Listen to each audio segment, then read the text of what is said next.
Under McDonald's, police discover a tunnel. They go pale when they discover what's at the bottom. Welcome to USA Stories channel. Do not forget to subscribe and activate the bell button to receive all new updates. Now let's go to the story. The McDonald's restaurant was like a comforting sentinel in the middle of an otherwise quiet town. It has been a community hub for years, drawing in people looking for fast bites, nostalgic recollections, or just somewhere to hang out. Beneath the golden arches, friends congregated after school, families brought their kids, and elderly couples enjoyed their morning coffee. An aura of happiness and nostalgia was created by the vibrant colors and the aroma of fries. However, throughout the last few months of silence, an enigmatic curtain has fallen over this otherwise typical institution, creating shadows where there used to be laughing. The well-known parking lot took on an entirely new life as the sun sank below the horizon. Luxurious vehicles, elegant and costly, slid into the night with their headlights out of respect for onlookers. These unexpected visitors arrived in the shadow of night, enveloped in mystery. The murmurs from the community got louder, spinning stories of strange things that happened within the McDonald's at night. Shush talks revealed there was a secretive underworld beneath the golden arches, a place beyond the prying gaze of interested passers-by. Every gossip added another degree of mystery to the mystery, attracting the interest of those who ventured to wonder what was hidden beneath the facade. The locals felt a mixture of interest and apprehension. They were curious about what was going on within the well-known confines of their favorite fast food sanctuary. During the day, a few people dared to approach, glancing through the glass windows to get a peek of the peculiar customers who stopped by after dark. Their curiosity was stifled by shuttered doors and opaque windows that showed them nothing except the outside of a standard McDonald's in the daytime. There was an unsaid tension among the residents that lingered in the air, along with the smell of salty fries and cooking hamburgers. The village, which was before a refuge of harmony and friendship, now had a faint undercurrent of distrust. Their peaceful lives had taken a toll when their favorite McDonald's underwent a metamorphosis, and they were left to deal with an increasing amount of anxiety. The locals couldn't shake the feeling that their village had irrevocably altered as the days stretched into weeks and the mystery grew more complex. The golden arches, which had previously stood for happiness and simplicity, were now the entrance to the unknown. There was a great deal of uncertainty, and the inhabitants felt as though they were about to learn something that would make them both nervous and excited. Their hearts and minds had been captivated by the mystery surrounding the redesigned McDonald's, and they were desperate to find answers that were just out of reach.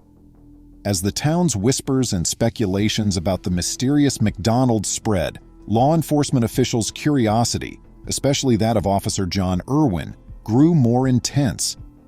Irwin had developed a sixth sense over the years from his years of experience in the industry, and the oddities surrounding this specific McDonald's were now too obvious to ignore.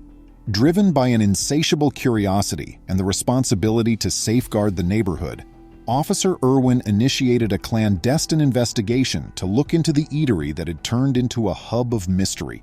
His heart thumped in his chest with every stride, a sign of the seriousness of what was to come. When the sun was setting and it was becoming dark outside, Officer Irwin went into the McDonald's one evening. The once bustling business sat in eerie quiet, its seats and tables empty, its vivid colors subdued by the lack of happy customers. Suspense permeated the air, as though the walls themselves were hiding long-kept secrets. The deep darkness was broken by Irwin's flashlight, creating lengthy shadows on the tiled floor. With his senses sharpened, he went through the empty restaurant, his boots making a gentle echo. His route took him to the kitchen area, where the sound of grills sizzling and fryers humming had formerly been the fast food restaurant's beating heart. Officer Irwin's sharp eyes saw something strange there, among the appliances and gleaming steel countertops. Beneath a filthy floor tile was a little hatch that gave away the fact that everything was not quite right. His expression briefly changed from one of confusion to steely resolve upon realizing the significance of this concealed entryway. Irwin carefully and delicately pried up the hatch, exposing a dark and menacing chasm below. His flashlight's beam cut through the darkness and revealed the beginnings of a secret tunnel. The walls of the damp dirt gleamed with moisture, and the tunnel appeared to go on forever into the distance, its purpose a mystery. Irwin entered the tunnel's mouth and plunged more and deeper into the center of the enigma with each step. His footsteps echoed throughout the little hallway, a constant reminder of the dark truths that were concealed underneath the seemingly innocent McDonald's. The weight of his mission weighed heavy on him as he made his way down the maze-like tunnel. He knew that he was about to reveal a fact that would permanently change the course of events for the town and its citizens. With just his flashlight to light him in that underground environment, Officer John Irwin's resolve was more intense than before. As a guardian of justice, he was committed to uncovering the mysteries hidden underneath the naive eatery, a mission that would need all of his bravery and determination. Now, accompanied by a group of seasoned detectives, Officer Irwin made the perilous descent into the concealed tunnel. Their world shrank to the narrow beams of light cast by their flashlights, highlighting the earthy, moist walls that seemed as though they were closing in on them. The tunnel extended ahead, twisting like a dilapidated maze shrouded in a suffocating quiet. The faint glimmer from the flashlights could not break through the gloom, creating strange dances of shadows along the uneven tunnel floor. Water droplets echoed endlessly in the underground silence, a menacing heartbeat that served as a terrifying reminder of the world above. The music bounced off the walls of the tunnel, resulting in a spooky symphony of expectation and isolation.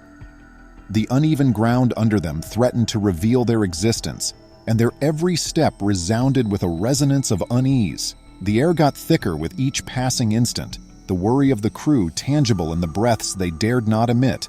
Their heartbeats pounded frantically in the cramped tunnel, a testament to the deep mystery they were about to face. The voyage into the heart of darkness went uninterrupted, a relentless plummet into the depths of the earth. Their progress appeared to be mocked by every bend and twist, a constant reminder of their fragility in this dark underworld. With every stride, the tunnel appeared to go on forever, and the tension increased like a coiled spring. Their adventure finally came to an end as they emerged from the twisting maze into a room that was beyond anything they could have imagined. The experienced detectives were immediately taken aback by what they saw as their flashlight beams shone upon this terrifying scene. The room was shrouded in darkness, its mysteries only waiting to be discovered. The things inside the room were a terrifying reminder of the evil intent behind this covert building. In front of them were items and proof that were incomprehensible, proof of a dark blueprint that had been kept a secret for far too long. The detectives stole surreptitious glances at one another, the mixture of fear and incredulity reflected in their eyes. The scene slowly began to take shape as the beams of flashlights danced across the walls of the chamber. It was a sight out of a nightmare, a mysterious relic, a hoard of tools and mysterious symbols. The walls displayed the scars from innumerable hours of work, the etchings of hopeless people imprisoned in a covert project. Every little element conveyed a tale and prompted ominous suspicions about the underlying objective of the underground world. The group stood in uncomfortable quiet as each investigator tried to process the significance of what they had found. The mysterious contents of the room had unlocked a world of possibilities, but the truth they were looking for remained elusive, tasty but frustratingly out of reach. Standing on the brink of understanding, they realized that their expedition into the secret tunnel had exposed them to a long-standing evil mystery that would permanently change the trajectory of their lives. Following their terrifying discovery under the McDonald's, the law enforcement team was caught up in a complex web of mystery and worked non-stop to put the jigsaw pieces together that had been buried for so long. As they dug deeper into the unsettling truths kept inside the covert chamber, time started to become a moving target. Their inquiry was painstaking, a systematic dissection of the mystery that had shaken their town's peace. A feeling of dread settled over them as they looked over the chamber's contents. The weapons, relics, and mysterious symbols told a story of evil intent that had festered in the underground darkness that spoke volumes. Days turned into hours, and the law enforcement squad was overwhelmed by the darkness they were trying to remove. Their expressions were filled with fatigue and shock, with the knowledge that they were walking on dangerous territory. The pit of fear that had descended upon their souls grew larger with every discovery they made. As the evidence grew, The secret chamber's evil intent, a bizarre play of deceit, manipulation, and malevolence, began to take shape. The detectives looked at each other gravely, their eyes locked on the terrifying information that was now clearly apparent. An old and evil entity that had been buried for far too long was concealed behind the familiar McDonald's. The cops felt the weight of their duty hard as they struggled with the horrific truth of what they had discovered. There were tough choices ahead of them, all of which would have an impact on both their own life and the lives of the people they vowed to defend. Justice was a tenuous thread that linked their conduct to the security and welfare of people they served. The town's favorite fast food restaurant was left under a lengthy shadow when the horrible truths that had festered beneath it were revealed. The beloved icon of the little town was permanently altered when the once familiar golden arches were viewed as a representation of deceit and evil. Following their unwavering search for the truth, the law enforcement squad was determined to take on the darkness that had taken up residence under the surface. Their expedition into the concealed depths had permanently altered their spirits, serving as a sobering reminder of the potential for evil that might be found in the most unlikely locations. They realized that their responsibility went beyond the boundaries of their village as they struggled to deal with the fallout from their discovery. It was an oath to keep the light safe from the shadows that were threatening to engulf it. Australia is a remarkable land home to many stunning yet terrifying animals. Certain species are unique to Australia and are not found anyplace else in the world. An Australian teenage girl is the subject of this tale. Something strange was hiding in her ceiling, she realized. She prodded it when her curiosity began to grow. Perhaps she ought not to have done it. Australian youngster Zane Blaxland resides in Brisbane, Queensland. Zane was unwinding at her house one day when she heard some odd noises. These were loud scratches and screaming noises, the type of noises you don't ignore. You couldn't sleep or unwind because of how loud the noises were. The cacophony was so terrifying, it was almost as if she had landed in her own horror film. When Zane could take the cacophony no longer, he got up to see what was producing these awful noises. Stories of animals unexpectedly settling in people's homes are nothing new in Australia. Numerous accounts exist of frightening and untamed animal encounters that took place inside someone's home. These creatures are often spiders, snakes, and alligators. It's almost as if living in Australia involves occasionally having unexpected visits from wild animals. This time, the story revolves on a different animal that has enormous, clearly visible claws that resemble those from a horror film. Imagine discovering a hairy, eerie claw protruding from your ceiling as you walk up to the attic to investigate the disturbance that is keeping you from sleeping. It seems very unsettling, don't you think? It would terrify me. Not so much with Zane. She panicked, of course, and nearly had to dash to the bathroom, but she calmed down and began prodding the animal. She then understood what it may be. As expected, the creature began to protrude its snout through the opening. Living in Australia means you should always be ready to deal with the occasional visit from snakes, alligators, and spiders in your house. The nation is well known for its unexpected animal encounters, when animals break into homes without your knowledge. Before being discovered, certain animals may reside in dwellings for several days. When Zane saw that the creature was a possum, her anxiety subsided. Possums have long resided in the ceiling of her family's home. She was completely unprepared for its claw, especially given the frightening noises and the encounter, which makes perfect sense. You would also be extremely afraid if you discovered something similar protruding from your ceiling. What frightened Zane was that the possum had managed to bite a hole in the ceiling and put its claw out.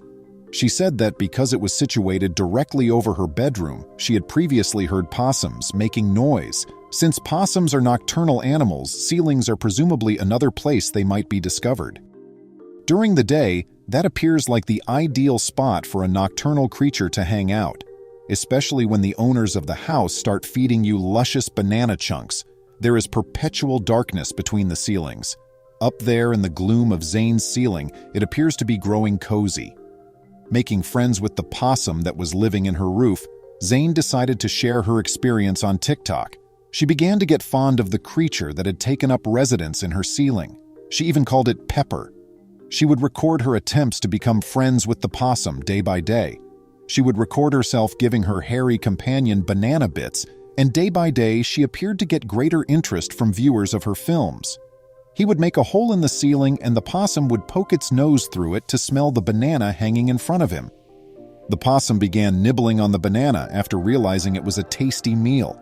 After recording herself feeding the possum, Zane became popular on TikTok, receiving millions of views and likes. People adore seeing a happy possum. The animals are often disliked by people. They are perceived as frightening or bothersome, and they do not appear to be scared of people. Zane gets along well with the possum most of the time, but occasionally, when she approaches the ceiling, the possum hisses at her. It's wise to maintain a safe distance between yourself and a wild animal at all times since, after all, it's still a wild animal and its behavior can't always be foreseen. Zane discovered her possum companion had a large claw when she began to record it one day. Because she continued to give the possum bananas and other food, she kind of freaked out again and believed that she had produced a monster. It appeared to have expanded significantly. The possum poked its claw through the opening on this particular day, and Zane was surprised by how large it was. According to Zane, living in Australia comes with the inevitable encounters with wild creatures. You never know when animals will show up at your place. She also believes that there are many animals living in her ceiling since she hears their screams and howling during fights at night. Particularly if you're laying in bed alone at 2 a.m, those are sounds you'd prefer not to hear. It's during those times that you may have frightening ideas, and things may turn quite frightening. Fortunately, though, Zane knew what was going on over her head. She could stay cool and have a peaceful night's sleep. In the end, nobody was harmed. Thankfully, the reverse occurred, and a lovely relationship developed. On her TikTok profile, Zane updates everyone on her relationship with her new hairy companion. You may visit Zane's TikTok to see how they're both doing if you're interested. In a different tale, a family discovered what was residing in their attic and became extremely afraid for their life. At first, they believed it to be something different, something less dangerous than what it actually was.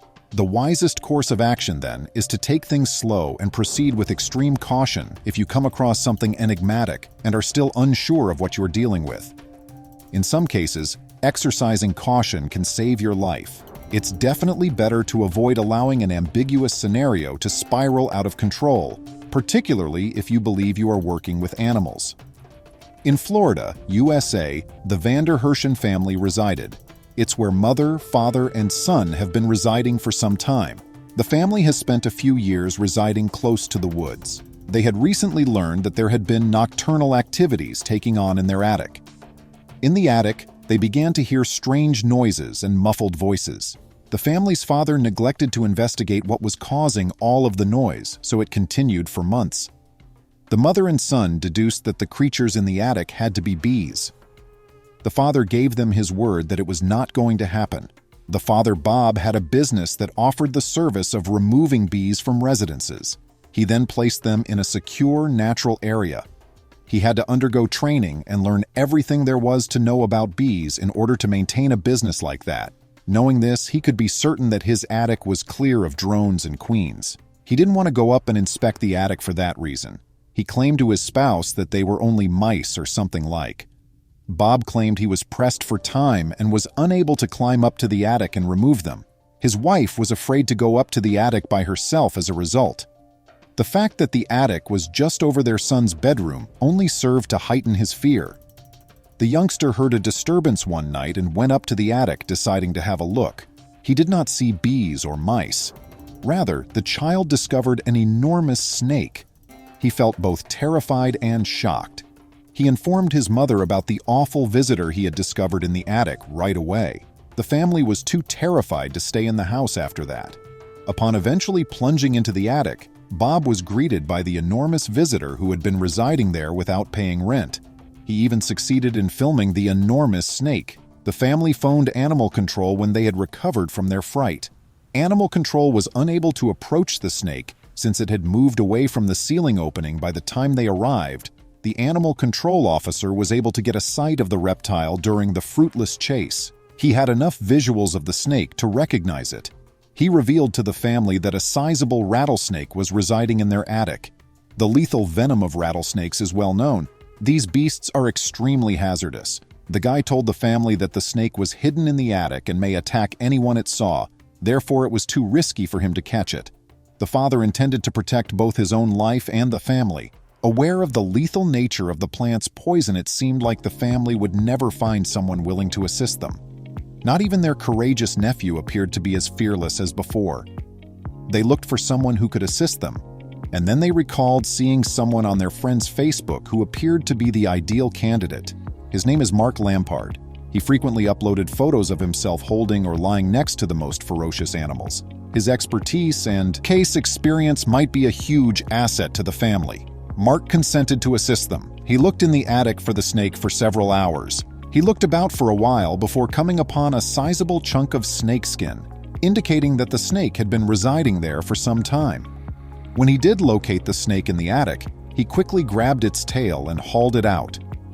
The snake was wrongly labeled as a rattlesnake by animal control.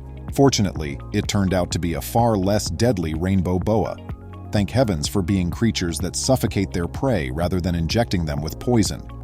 The family could now live in harmony once more. The animal in this instance proved to be an amiable snake, but what if that wasn't the case? If you discovered something living in your ceiling, how would you respond? In 1995, a perplexing finding was made by scientists close to the Japanese island of Amami-Oshima. The subtropical island is a haven for marine life, with seas rich in coral. The crew saw a strange behavior, but it doesn't seem to be natural. In fact, they nearly look to be alien in origin. There are other enormous circles hidden in the sand, and the experts have no idea what or who made them.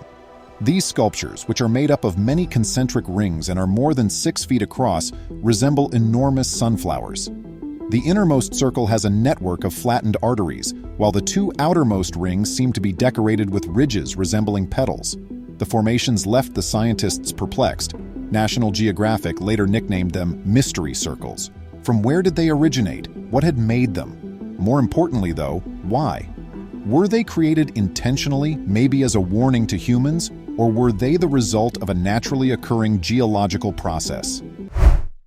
It's not surprised that scientists are sometimes perplexed by what they discover under the waters, considering the size of the world's oceans and our relative ignorance of them.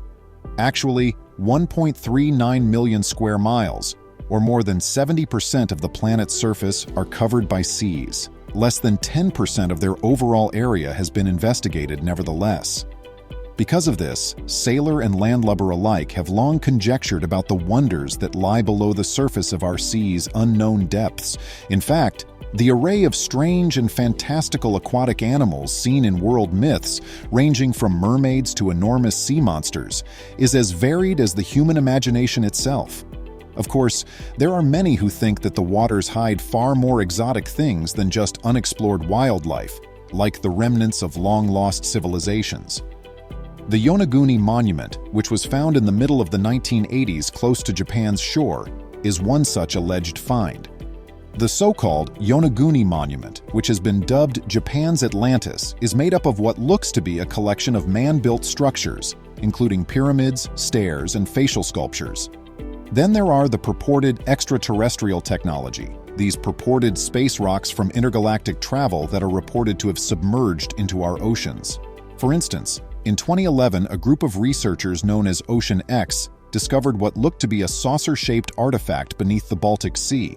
Currently referred to as the Baltic Sea anomaly, the object is around 200 feet thick and has an unidentified origin. In the meanwhile, there has always been a parallel made between the underwater circles found in Japan in 1995 and another extremely particular type of paranormal event, namely crop circles. In fields of cereal crops, these enigmatic geometric shapes frequently arise overnight. After decades of study, some paranormal investigators think that alien visitors created them. Naturally, the majority of analysts classify crop circles as a relatively recent occurrence. In fact, the first crop circle in recorded history happened in 1966, when George Pedley, an Australian farmer, reported seeing a UFO emerge from a swamp near Tully. Pedley said that the UFO had left behind a flattened circle of reeds, or a classic crop circle. Then, in rural England, Crop circles began to emerge rather regularly throughout the course of the 1970s and 1980s.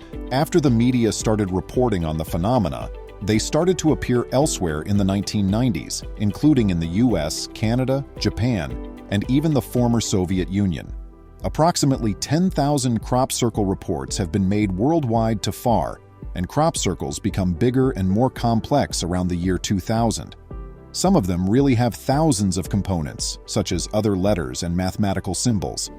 Patterns like the one at Barbary Castle refuted the idea that crop circles are caused by lightning or other natural phenomena.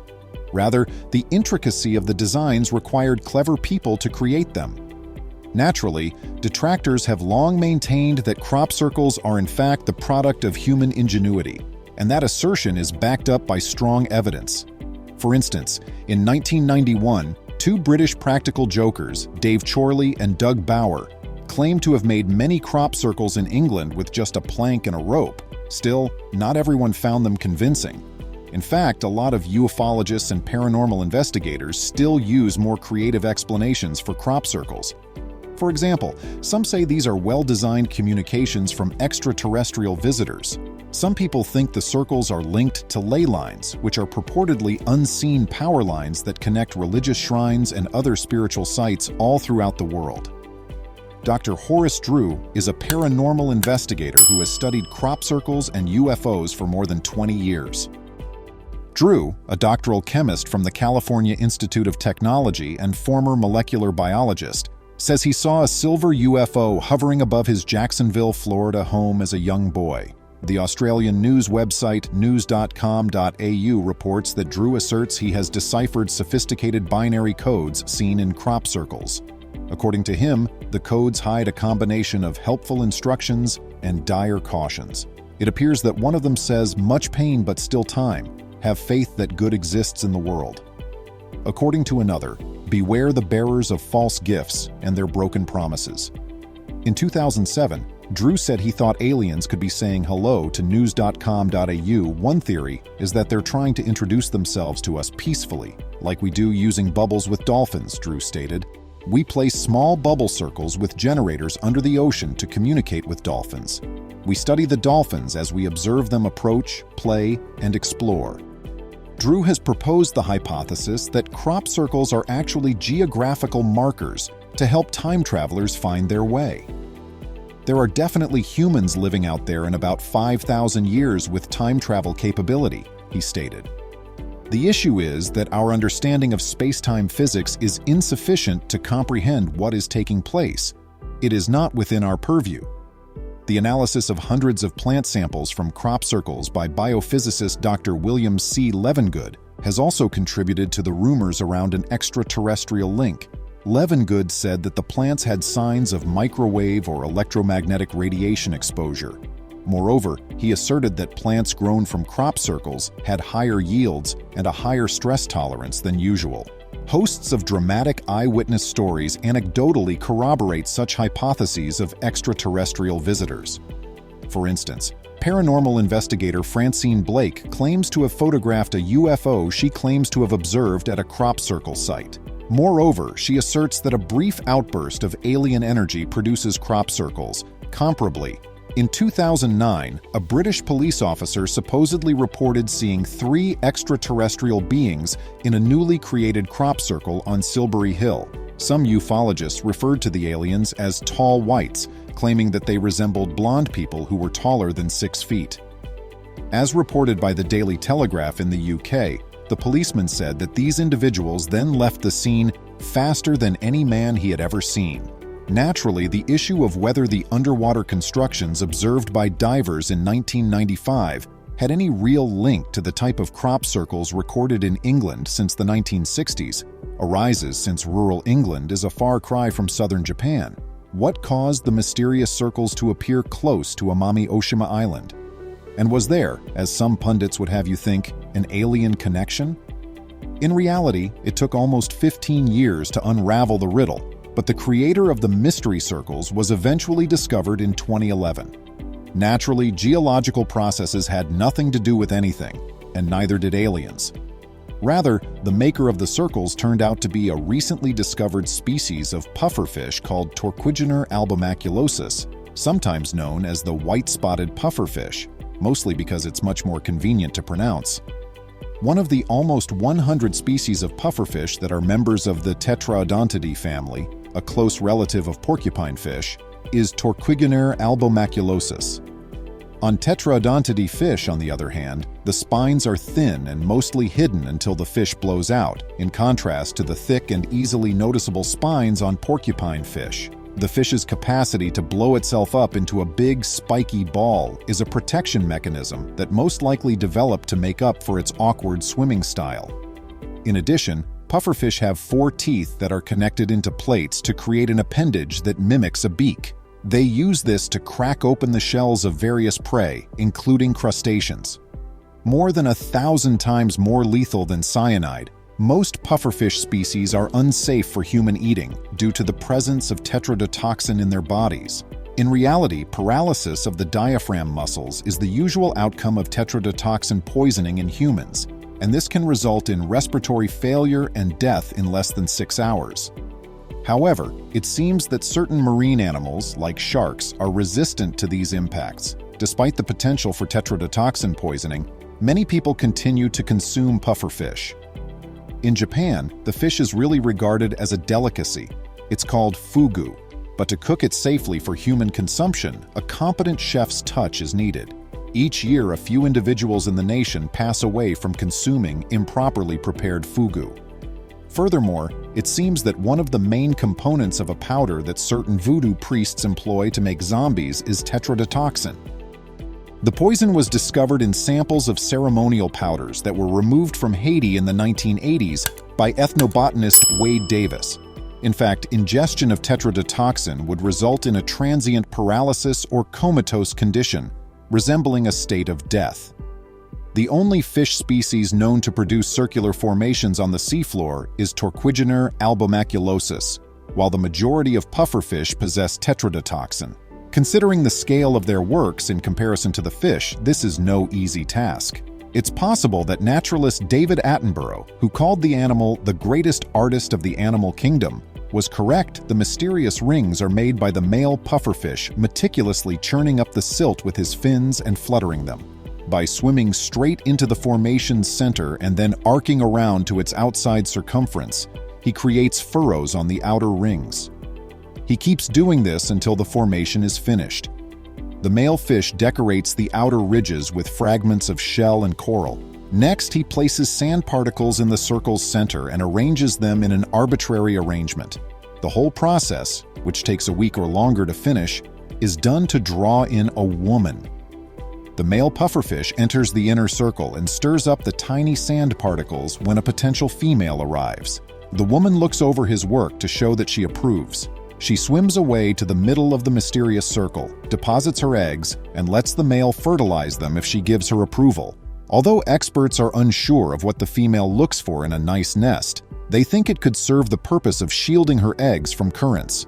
She could be assessing the inner circle's fine particle distribution, size, symmetry, or ornamentation.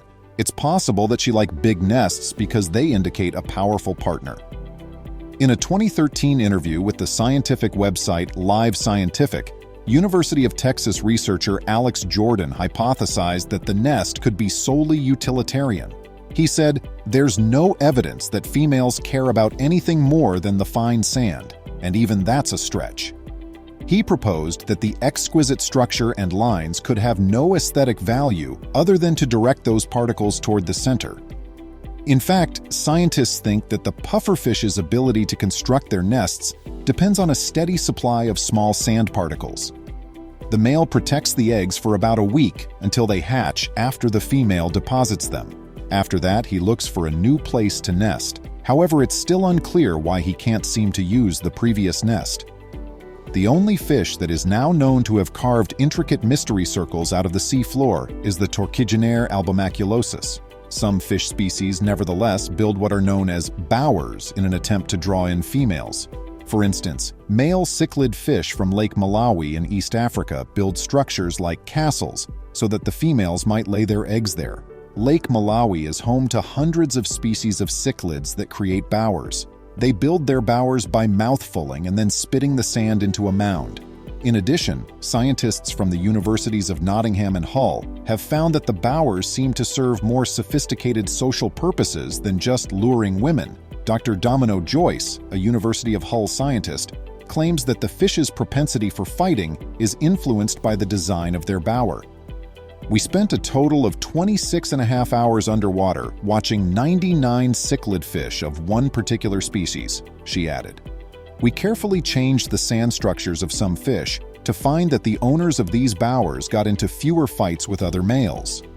Furthermore, as per Dr. Joyce, these modifications to the bower offered unique evolutionary benefits. This is exciting because it suggests that if male fish evolved to build their castles a little bit differently from the others of the species, then these males may have an advantage as they're less likely to get attacked," she stated. "A completely new species may then evolve as a result of that advantage." Over time, if female preferences also evolve to favor the new shape of bower, then this could lead to the emergence of a new species of cichlid, all of whom build this once novel style of sandcastle, said Dr. Magalhaes of the University of Nottingham. "The waters across the planet constitute an incredibly large, uncharted territory. It's completely unneeded, despite the temptation to use fantastical explanations to explain away their riddles. In actuality, the seas and the weird organisms they contain are as foreign to mankind as anything imagined in science fiction." She heard the dish hit the table with the same ferocity as it had been flung as the door to the room opened.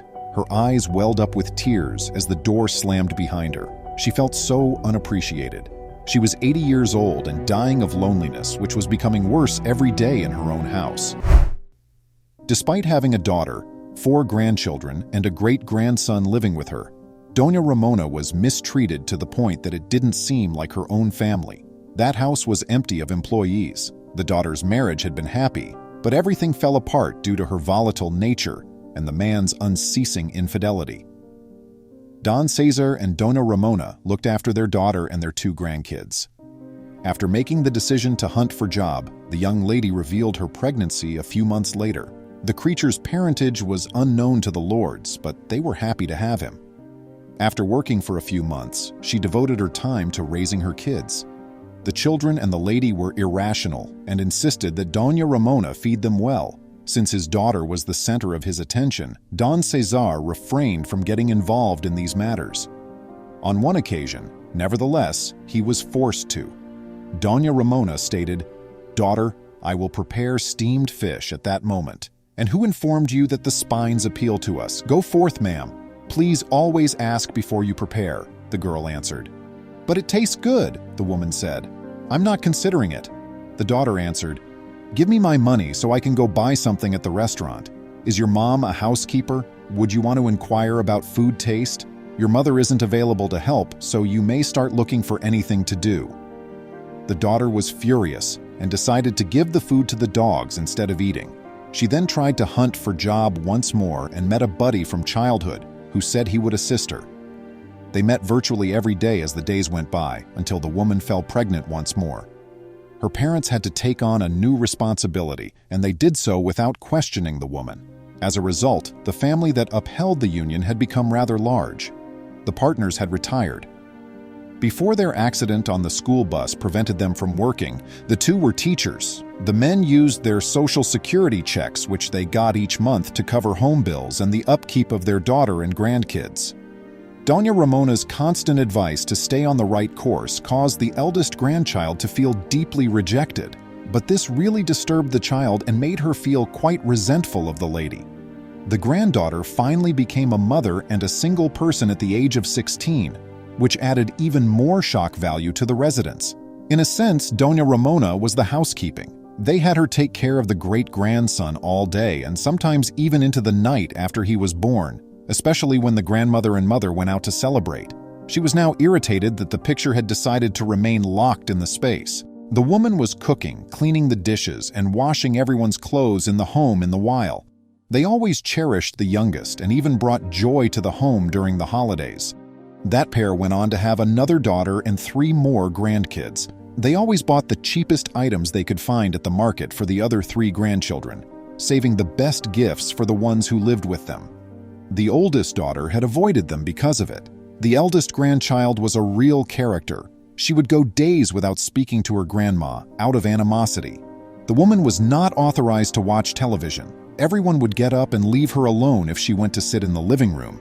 They would disregard her comments, and if she had an opinion on her grandchildren's behavior, they would all reprimand her and urge her to quit being nosy, since no one cared what she thought. The couple's second daughter paid them a visit one Sunday after the oldest daughter left to see her friends. She discovered the granddaughter shouting at Dona Ramona that she was worthless as she was about to enter.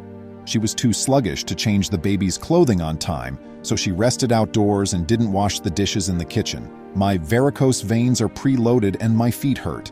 That's the reason I came here to take a little break," the woman stated in a fragile voice. "You're simply cunning, ma'am. She acts as though her entire life should be spent sleeping. Proceed to change the child's clothing and diaper." As soon as the visiting daughter realized how her mother was being handled by her niece, she erupted in anger. Due to the awkwardness of the situation, Don Caesar stepped in and, to the astonishment of everybody, begged his daughter not to get involved, as she wasn't the one who lived with them. His daughter was very affected by the remarks, giving them the money she was carrying and other items she had purchased for them before withdrawing and letting her tears dampen her eyes. The woman simply needed to get up to change the infant and clean the stack of dishes, but the granddaughter felt victorious. She nearly collapsed and dropped the dishes in astonishment after finishing the dishwashing because of the severe pain in her leg. "Lady without use, you're not even competent for that, so figure out how to clean up there before going to get some dishes. This is the result of being lazy." "I am tired of being so useless," reluctantly, the granddaughter remarked. "I apologize, daughter. I'll be picking this up. To get new dishes, I'll head to the market." When the young woman did not respond, the mother changed the dishes and purchased meats to feed them with the money her other daughter had brought her. As the days went by, things became worse, and when Don Caesar died, things got really terrible. Dona Ramona was left as the only source of support for that institution, yet they still mistreated her terribly without even considering the fact that she was a widow. Despite the fact that things had become worse, the granddaughter remained silent. The woman welcomed her and didn't even respond, yet they spoke to her quite affectionately when she wanted to beg for money to go to a party, when she had to go get that pension money as a retired teacher and the widow of that teacher. It was the one day the daughter held her hand and looked after her. The granddaughter and the daughter did not treat her the same way that day. They enjoyed feeding her and dressing her as well. As the woman grew older and continued to cause them problems, they confined her in her room and made her stop doing the tasks. To maintain their life of luxury, they hired someone to take care of them. In her own house, Dona Ramona had a sense of alienation.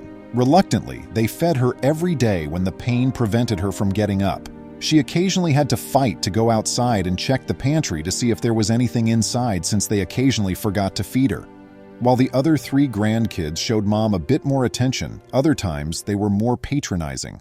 But in a few of days, she made it clear to them that she intended to vanish, since she could no longer stand to be disregarded and to be without a cent each month to purchase a piece of candy. She experienced a burning sensation in her stomach one night, as though there were hot coals within. She requested a glass of milk from her daughter over the phone. "I apologize, Mom. I'm saving milk for my kids. It's for their own benefit. However, since your body isn't absorbing the nutrients, you don't, so rest easy," the woman stated. The agony kept the woman from sleeping. Moreover, she aimlessly roamed the home prior to daylight. She passed out from the extreme agony, and when a cab driver noticed her passing out, he drove her to the closest hospital.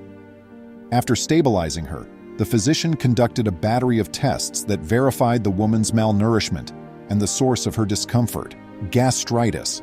When they inquired whether she wanted her family to know, she said that since her husband had passed away, she had no one left in the world.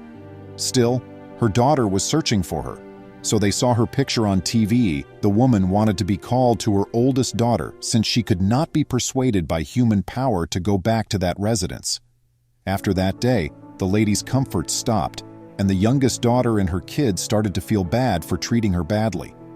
To pay their bills, the two ladies had to hunt for a job. That's when their indolence ended. Once they realized how inappropriate their behavior had been, they begged the woman's pardon. But she had found companionship, understanding, and care in that mansion, and she never wanted to go back. She had never experienced peace in her life till she was over 83 years old.